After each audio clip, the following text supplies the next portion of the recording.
Well, it's all not just that. Then you had the people who would hypothesize that it was the mercury in the vaccines. Then you had the people who hypothesized that it was the aluminum in the vaccines. And then you had the people who hypothesized that it wasn't just the MMR, but it was that, my child was given, 8 different vaccinations in one well child visit.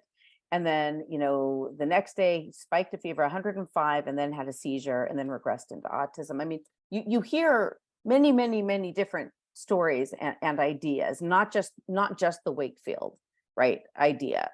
Right, no, it's like whack-a-mole. So you're right. I mean, so thimerosal was an ethyl mercury containing preservative that was in vaccines up until about 2001, vaccines for young children. Well, it's gone. It's been gone for more than 20 years. Has the incidence of autism dramatically decreased? I don't think not. It's increased. And then aluminum is a light metal that's in the Earth's crust. I mean, assuming you live on the Earth's crust, which we pretty much all do, you're going to be exposed to aluminum all the time. We have mercury in our bloodstreams. We have aluminum in our bloodstreams. We have arsenic in our bloodstream, thallium, beryllium, cadmium. If you live on the surface of this planet, you're going to be exposed to light and heavy metals. The question is it at a level that's dangerous? And the answer is no. So although it always sounds bad, I mean, mercury is never going to sound good. It's not like there's the National Center for the Appreciation of Heavy Metals standing up in defense of mercury, but it's you can't avoid it. I mean, I was at a congressional hearing once when one of the congressmen said, when it comes to mercury, I have zero tolerance. Well, if you have zero tolerance, move to another planet. And if you've ever testified in front of a congressional hearing, congressman moving to another planet is not the worst idea. One thing that's always bothered me about the mercury hypothesis is that there is such a thing as mercury poisoning. That obviously has happened. And the outcome of mercury poisoning isn't autism. Like there is a phenotype, right, associated with mercury poisoning. I mean, you can see whether it's Mad Hatter disease or what happened in Minamata Bay.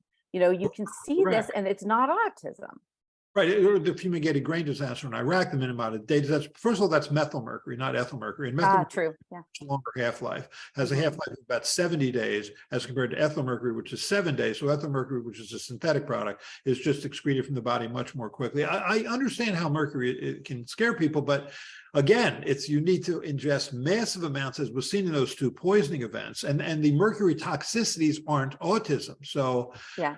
Again, it's false, and aluminum also is just a very common light metal that we all see. Now, there can be aluminum toxicity, but in order for there to be aluminum toxicity, you need to have kidneys that don't work well or don't work at all, and take massive amounts of aluminum either in antacids or in intravenous fluid. So that's when you see aluminum toxicity, but otherwise you don't see it. And this notion that you're sort of being overwhelmed by vaccines, when you're in the womb, you're in a sterile environment. When you enter the birth canal in the world, you're not. And very quickly, you'll have living on the surface of your body trillions of bacteria. You have 10 times more bacteria on the surface of your body than you have cells in your body. You have 10 to the 14th bacteria on the surface of your body, to which you make an immune response. So the notion that the whatever 14 or so different vaccines you get in the first few years of life are in any way weakening or overwhelming your immune system is just nonsensical. I mean, if that were true, the species wouldn't survive. I mean, what I feel like sometimes when parents, and I understand how when you have this newborn child, or you bring the child in for the 2-month visit and you're watching them get laid down on that crinkly white paper and get 4 or 5 shots, it does feels wrong. But if you really want to scare yourself, just take a nasal swab, put it on a microscope slide, and then look at it. It's teeming with bacteria. The food you eat isn't sterile. The water you drink isn't sterile. The dust you inhale isn't sterile. You're constantly challenged. And vaccines really are a drop in the ocean of what you literally encounter and manage every day.